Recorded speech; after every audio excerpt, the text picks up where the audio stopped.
Bom dia a todos. Bom dia. Que essa paz, esse amor e essa energia que vibra nesse ambiente possa envolver-nos a todos nós, que aqui nos encontramos reunidos, tanto nós do plano físico, quanto nossos irmãos da dimensão espiritual e toda a redondeza desta casa de oração.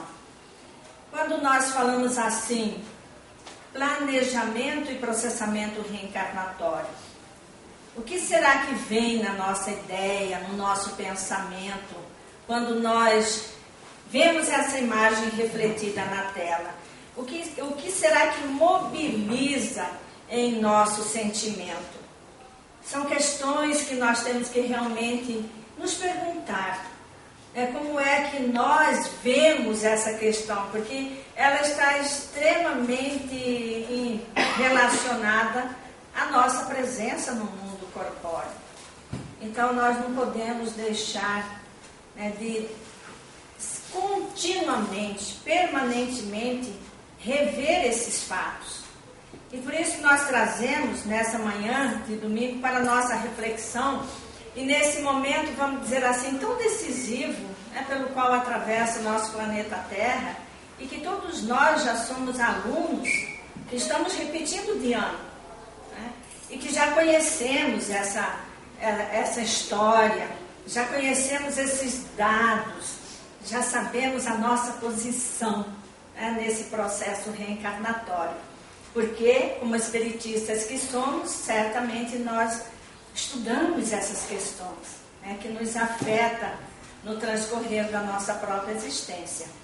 E nós trazemos essa proposta de reflexão embasado doutrinariamente nessas obras, certamente as obras básicas em primeira mão, que é o Livro dos Espíritos, o Evangelho segundo o Espiritismo, Conhecendo o Espiritismo de Adenauer e Missionário da Luz, para que nós possamos então, à luz da nossa doutrina, revermos esses fatos, estarmos sempre percebendo todas essas situações e questionamentos aos quais nós estamos fazendo parte, porque nós estamos reescrevendo a nossa história, nós estamos retomando, nós estamos revendo, igualzinho como o aluno que repete de ano, ele tem que rever as mesmas matérias, muitas vezes deparar com os mesmos professores. E isso não é muito diferente na nossa trajetória da reencarnação. E aí, como nós, ao falarmos desse processo reencarnatório, dessa reprogramação, então nós trazemos, logicamente, a pergunta para nós, o que é, então, a reencarnação? E como nós dissemos, o embasamento doutrinário das obras básicas já nos informa que seria o processo da nossa volta como seres imortais que somos num novo corpo físico para estarmos então desempenhando as nossas atividades no mundo corpóreo. E a reencarnação, ele diz aqui para nós, que ela pode ocorrer imediatamente depois do nosso desencarne, ou após um lapso de tempo mais ou menos longo, durante o qual o espírito permanece errante. Ocorre, vamos dizer assim, mais rapidamente quando o nosso compromisso é grande, vamos dizer assim, que igual a nossa conta bancária que está no vermelho há muito tempo, e nós precisamos regularizar. Então aí nós retomamos novamente a nossa tarefa aqui na Terra, porque aqui é a nossa escola, aqui é a nossa oficina de processamento. E aí quando eles dizem para nós, esse planejamento reencarnatório, ele nos coloca essa reflexão que, em geral, as reencarnações são planejadas com antecedência, bem antes do que nós possamos imaginar. Quando nós vamos fazer, vamos dizer assim, vamos construir uma casa materialmente falando, o que é que nós fazemos?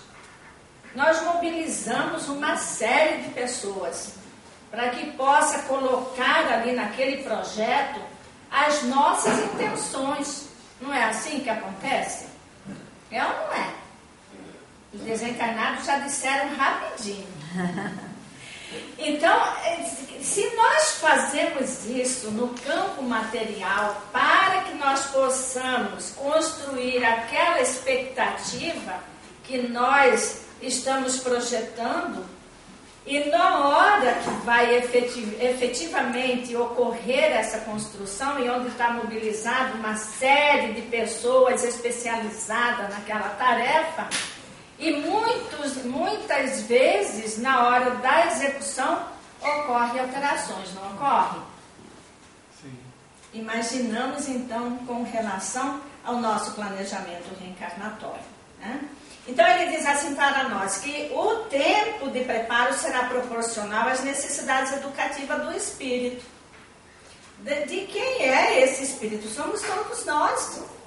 Né? Porque se nós já entendemos que somos seres imortais, criados por Deus, sem conhecimento, mas com os potenciais, né, intrínsecos a esse ser, efetivamente quem vai alavancar esses recursos somos... Cadê os universitários? Somos nós, né? Exatamente. Né? E isso leva realmente esse tempo de acordo com tudo aquilo que está focado naquele ser. Né? Olha como é importante e significativo. Nós não viemos para cá simplesmente vindo, sem nenhuma base, sem nenhum projeto, vamos dizer assim, para desempenharmos. Dentro das nossas necessidades evolutivas, nós temos todo vamos dizer assim, uma pleiade de especialistas que irão nos auxiliar nessa preparação. Olha como isso é significativo. Por isso que nós não podemos perder tempo. Né? Então, esse planejamento pode ser elaborado pelo próprio espírito, desde que tenha condições morais e intelectuais para a execução. É como aqui também. Nós vamos executar a nossa atividade profissional de acordo com aquilo que nós nos propusemos e diante daquelas aulas que nós tivemos, não é assim? Aí nós vamos concorrer no mercado de trabalho e vamos executar aquela atividade conforme a especialidade para a qual nós nos qualificamos. Não é assim? Imaginemos então na condição de seres em preparação para retomar a tarefa no mundo físico, no mundo das formas físicas. Né? Então ele está colocando de acordo com as nossas habilidades desenvolvidas na condição moral e intelectual. Aí nós temos condições sim de auxiliar a nossa reprogramação, nosso planejamento reencarnatório.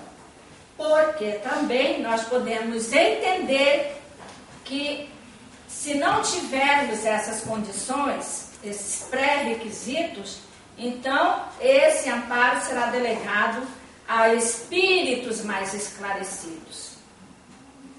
Olha como que o Pai é tão misericordioso. Por isso que nós falamos, né, que na sua potencialidade ele é tão justo e misericordioso. Nos oferece tudo para que nós possamos alcançar a finalidade maior da nossa encarnação. E às vezes nós nem paramos para poder perceber isso. Olhamos no espelho, vimos só essa imagem exterior, preparamos-nos, né, para o dia a dia da nossa existência, usamos os artifícios, né? Nós mulheres usamos bastante, ou seja, brinco, batom, uma série de coisas, acessórios, não é assim? E o interior, como que é que nós processamos esse interior? É uma reflexão que nós temos que fazer diariamente, continuamente, né? Como já dizia Kardec. E nós somos reconhecidos por essa situação contínua de identificar as nossas limitações, como o nosso irmão bem colocou na abertura através da prece, né, para que nós possamos aprimorar-nos, burilar, para podermos realmente ser esses seres que hoje nós pedimos amparo e assistência, para que amanhã nós também possamos agir dessa maneira, né? E vamos lá então na nossa obra primordial, na questão 258 do Livro dos Espíritos, quando Kardec se dirige à pleia da codificação, e ele pergunta: quando na erraticidade, né, quando estamos no mundo espiritual, antes de começar uma nova existência corporal, tem o espírito consciência e previsão do que lhe sucederá no caso, no curso da vida terrestre? Vamos ver o que eles dizem para Kardec, né? Olha o que ele diz para nós, para todos nós. Ele próprio escolhe o gênero de provas que há de passar, e nisso consiste o seu livre-arbítrio. Nós vimos lá que quando ele já está preparado e em condições intelectuais e morais, auxilia e escolhe o gênero de prova. Caso contrário, tem aqueles que, pela necessidade reencarnatória, eles elaboram e a gente precisa executar. Nem sempre executamos, né? Vamos dizer, alunos tão rebeldes. Por isso que às vezes nós sofremos pela nossa rebeldia, né? Embora planejado o destino e exista a pressão interna das experiências pregressas, quando a gente estuda as obras básicas, nós temos uma visão, vamos dizer, uma visão macro. Quando nós passamos a estudar especificamente um tema, essa visão fica micro, porque nos aprofunda naquela questão, porque penetra no âmago do nosso ser.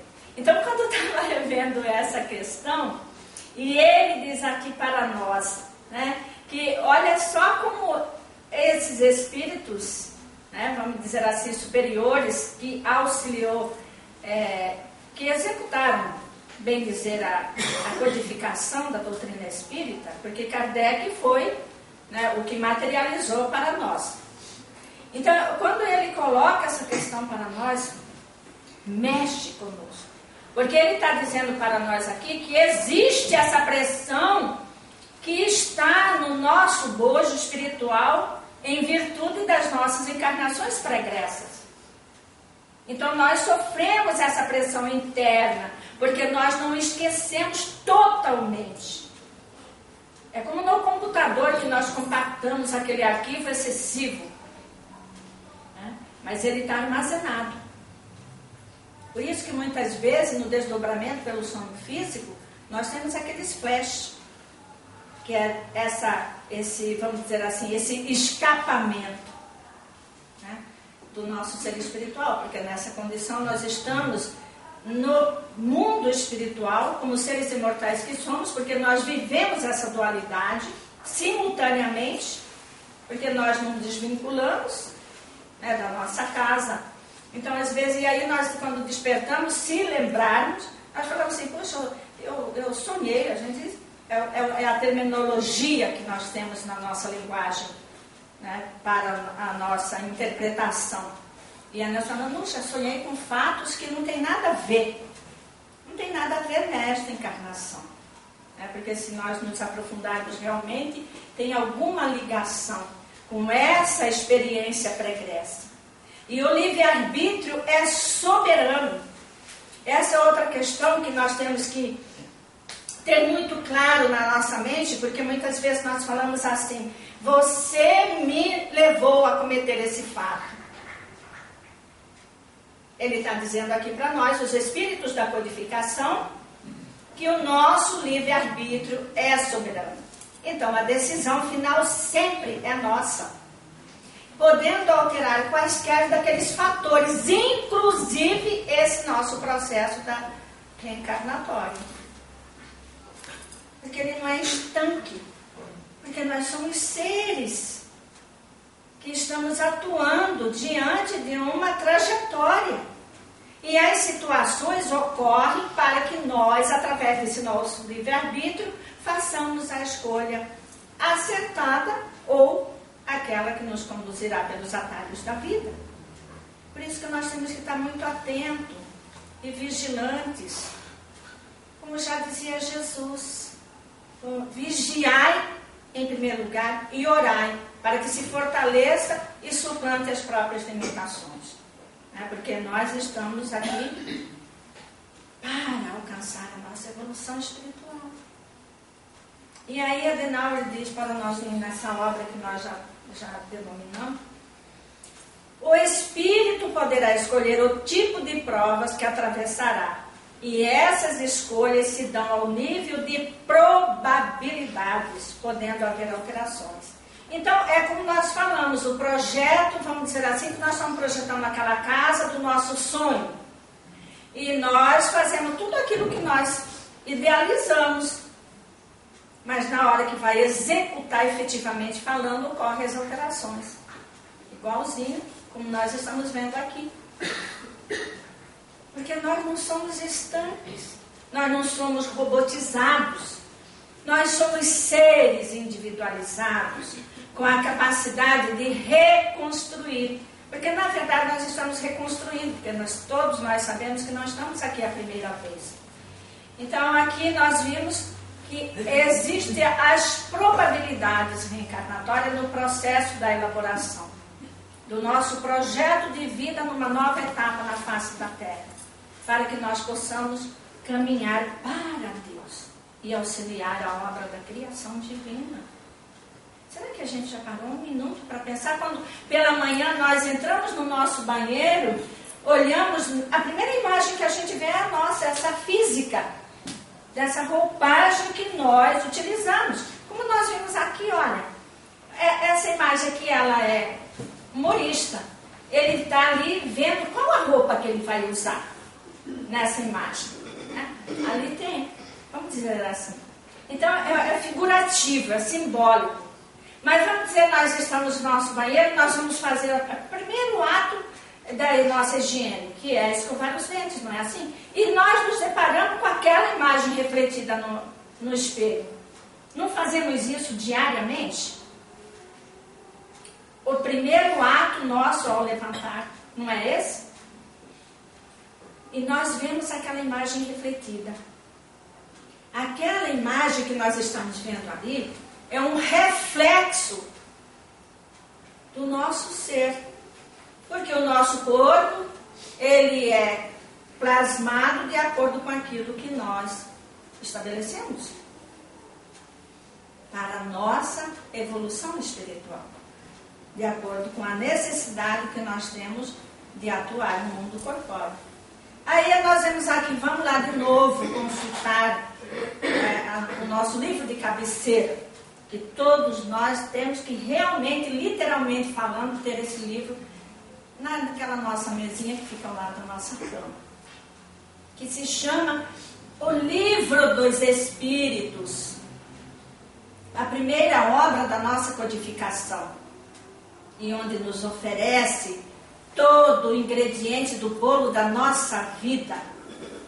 E aí nós vimos ali, quando novamente Kardec se dirige aos espíritos da codificação e pergunta a eles se o espírito pode escolher o gênero de provas que deve sofrer, seguir-se-á que todas as tribulações que experimentamos na vida foram previstas e escolhidas por nós? Kardec, ele insistia mesmo, para não ficar dúvida nenhuma na nossa cabeça. E é isso que nós também temos que fazer. Quando nós vamos a uma casa espírita e ouvimos as exposições, ou participamos dos estudos, nós não podemos ficar estanque somente naquilo. Nós temos que, isso considerando, vamos dizer assim, a porta que se abre para o conhecimento. Nós ouvimos, captamos, armazenamos e pesquisamos.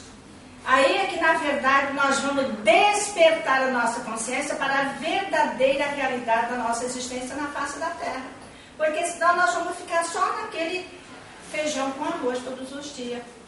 E aí, quando nós internalizamos toda esse processo em nós, na condição já reencarnado, é que nós vamos nos transformar em verdadeiros trabalhadores da casa, não é assim, não. Que nós vamos entrelaçar as nossas mãos para a prática do bem. E aí, meus queridos irmãos, ninguém mais nos segura. Não tem. Porque a união faz a força. E nada que venha do mundo físico ou do mundo espiritual nos desviará do nosso caminho. Isso nós temos que ter muito forte na nossa mente, no nosso coração e nas nossas ações. Porque é unindo as nossas mãos, virtualmente falando, espiritualmente falando, porque a força maior é do sentimento materializado nas nossas atitudes, uns para com os outros, fortalecidos no sentimento de amor que deve predominar na nossa vida em todos os instantes. Aí ninguém consegue nos desviar da rota rumo à perfeição espiritual. Por mais que venhamos a atravessar situações dolorosas, aquilo será como Jesus disse, como ele fez, não é? Ainda agradecer ao Pai. Eu me lembro na juventude, doutor Aragão, que já desencarnou e está na espiritualidade, com certeza trabalhando incansavelmente, ele era também evidente, ele dizia assim, que nós temos que aprender a agradecer, inclusive a dor, porque a dor é que burila-nos espiritualmente falando. E aí vamos ver então o que eles respondem. Ele olha que os espíritos dizem para nós, todas, não é bem o termo, não escolhemos, olha só, não escolhestes nem previstes tudo o que vos sucede no mundo. Porque se nós fizermos aquele projeto básico, de acordo com a necessidade do nosso caminhar, as consequências é por nossa conta. Porque não somos nós os articulistas da nossa vida, os artífices, os engenheiros e engenheiras da nossa reconstrução espiritual. Então nós temos que ter, vamos dizer assim, a base. Agora, o processo cabe a nós trabalharmos. Senão, que mérito nós teríamos? Nenhum. Porque já viria tudo pronto. Era só colocar em prática e executar. Não é assim? E aí ele diz para nós assim, escolhesse apenas o gênero das provações. Os detalhes são consequência da posição e muitas vezes das vossas próprias ações. Cada um de nós vamos refletir nessa resposta dos espíritos da codificação. Porque muitas vezes nós falamos assim, é obra do destino. Aqui, existe determinismo nessa situação? E onde está o nosso mérito e o nosso demérito? Porque não existe também azar e nem sorte. Todos nós sabemos disso. Né? Aí Adenauer vem de novo na obra Conhecendo o Espiritismo e diz para nós, as ações humanas levam a consequências e nada fica sem resposta.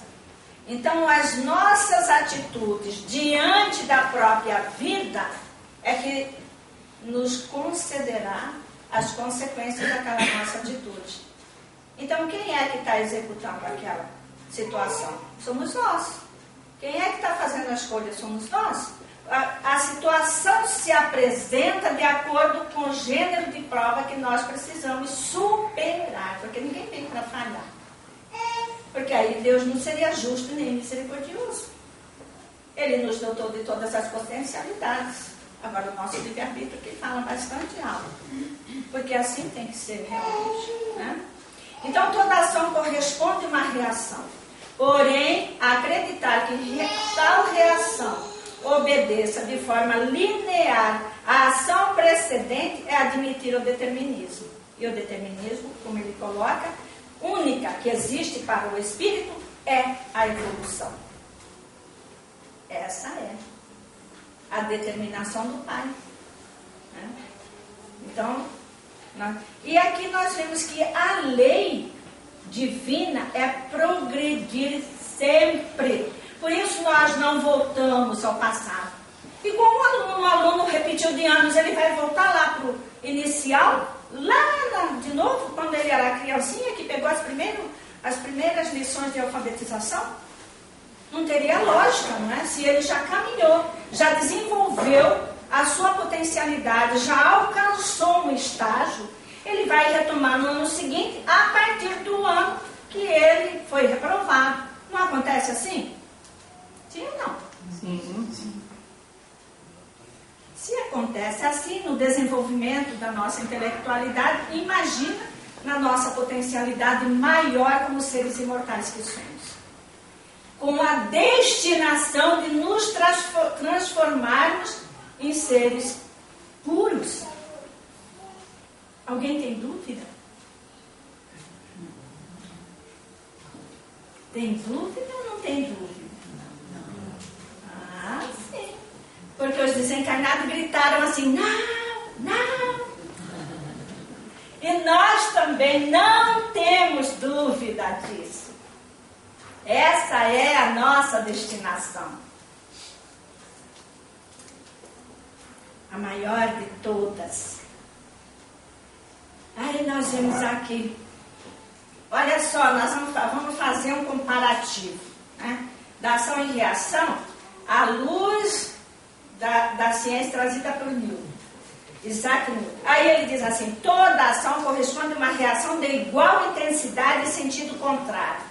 Agora vamos ver o que a doutrina afirma para nós em relação à lei de causa e efeito. Nem sempre é de intensidade igual e em sentido contrário. O comportamento humano não é uma ciência exata. Está vendo como que a gente percebe a misericórdia divina? Não é na mesma intensidade. Não é a lei do olho por olho, dente por dente.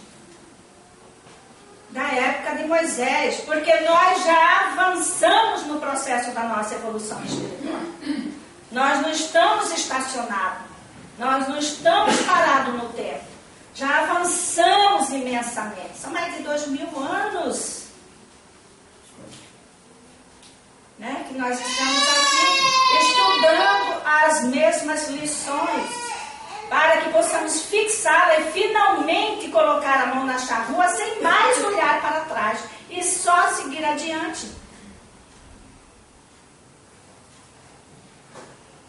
E aí vamos ver então o que representa para nós essa justiça. Né? Porque nós entendemos justiça como se fosse uma vingança, não é assim que a gente às vezes pensa? Porque a justiça, olha, a justiça divina perdoa e leva em consideração a intenção do ato praticado, o nosso conhecimento e as circunstâncias que nos conduziram àquela situação ou àquela circunstância pela qual nós decidimos pelo nosso livre-arbítrio a tomar. Olha como a justiça divina, ela é bem diferente daquilo que nós entendemos por vingança. Não é? Porque Deus é justo e misericordioso. Vamos repetir continuamente isso. Porque às vezes nós falamos assim, eu não merecia. Quando nós falamos assim, eu não merecia, nós estamos qualificando Deus como injusto. E a lei divina não é. A lei divina é perfeita. Nós é que utilizamos erroneamente o nosso livre-arbítrio. Por que que ele é diferente? Porque a vingança, ele quer apenas que o outro sofra a mesma consequência. Aí entra aquela situação do olho por olho, dente por dente. E a justiça divina não é assim. Olha o que ele leva em consideração a nossa intenção na prática daquela situação, leva em consideração o conhecimento que nós temos e a consequência das circunstâncias que nos levou àquele ato. Tudo isso. E nós não fazemos isso. Nós, não é assim, crucificamos. Se crucificamos até Jesus, imagina se não vamos crucificar o outro. Não é assim? Aí nós vemos aqui, ai que maravilha esse processo, não é?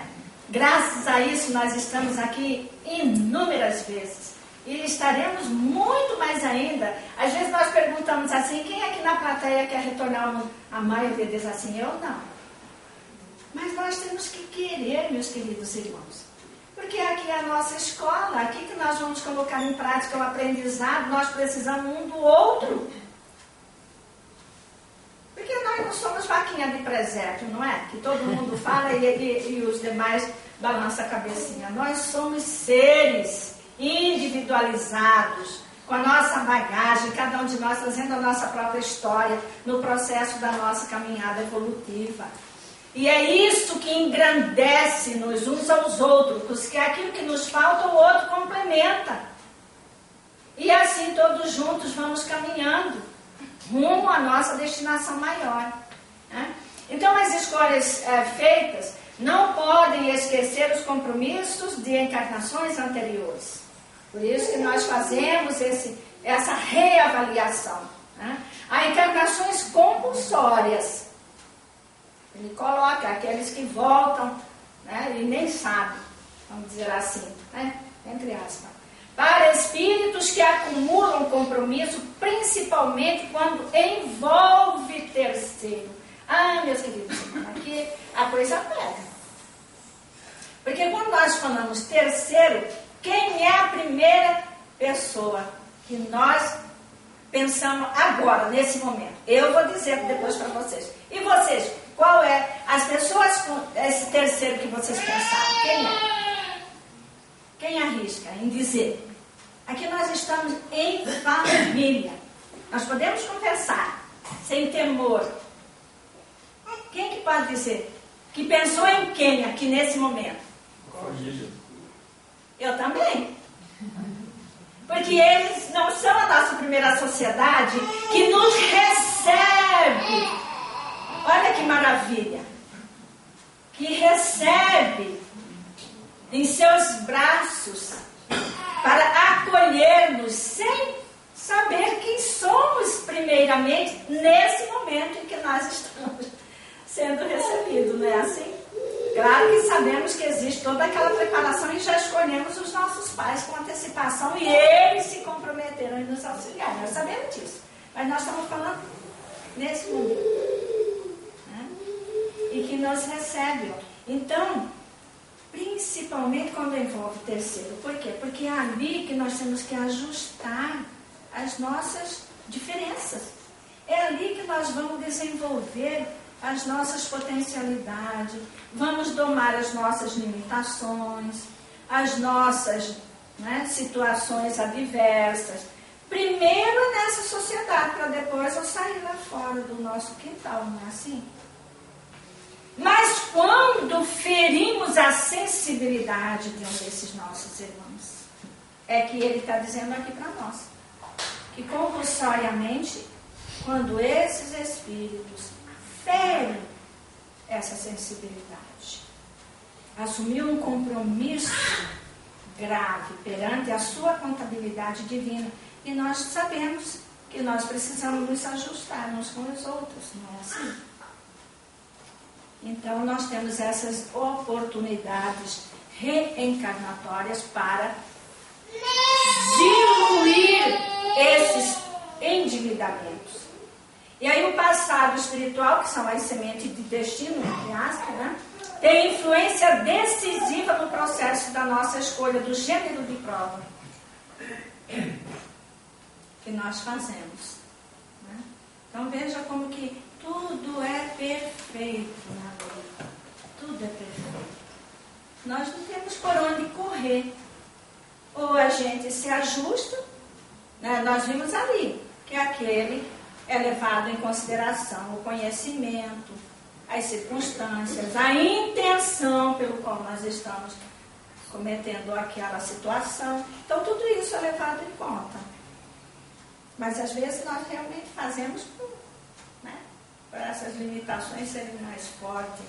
E essas provas e expiações decorrem desses compromissos pregressos. Então, nós vamos processar tudo isso. Quem aqui já leu a história de João Batista quando ele reencarnou como Elias na face da terra? Veio agora. Quem já, levanta a mão, quem já conhece a história dele? Não, ainda não? Nossa, nosso tempo já se foi. Rapidinho, João Batista, quando ele veio, o profeta Elias, né, ele exterminou dentro de um acordo que eles fizeram, mas a população investiu, porque esse foi o acordo que eles fizeram. Aquele que perdesse seria decapitado. Ele fez esse acordo com a seita de Baal. Os 320 sacerdotes de Baal foram exterminados pela comunidade sobre a instigação de Elias, quando ele reencarnou como profeta. Muito bem, daquele período até a reencarnação dele como João Batista, transcorreram 900 anos. E ele se preparou para quando Salomé solicitou que o Herodes, padrasto dela, né, que aí já é uma história longa, que eu vou falar para estimular vocês a buscar essa fonte. Marcelo que se prepare, viu, Marcelo? Para o pessoal vir fazer pergunta para ele. Então, o que aconteceu? Ele resgata aquele débito que ele contraiu 900 anos passados. Então, o que ele está dizendo aqui? Decorre dos compromissos pregressos, as minhas provas e expiações. Então, eu entendendo já a necessidade desse reajuste perante a lei de causa e efeito, vou estabelecer o tempo necessário para estar em condições de proceder esse reajuste. Não é justa a misericordiosa lei divina? Nos concede o tempo suficiente para que estejamos em condições de preparar. Por isso que muitas vezes, quando nós vemos uma criatura, vamos dizer assim, portadora de uma doença dita incurável, né, pela medicina oficial tradicional, e é extremamente resignada e sem blasfemar, sem, vamos dizer, reclamar coisa nenhuma, que são criaturas preparadíssimas para aquele processo de reajuste perante a sua vida e a lei divina. Olha como Deus é justo e misericordioso. Né? Tem mais coisa, mas nós vamos deixar aí para que nós todos possamos nos sentir bastante estimulados para pesquisar mais ainda e participar do estudo sistematizado da doutrina espírita que a casa oferece. Porque é lá que eu vou abrir a porta do saber, do conhecimento, da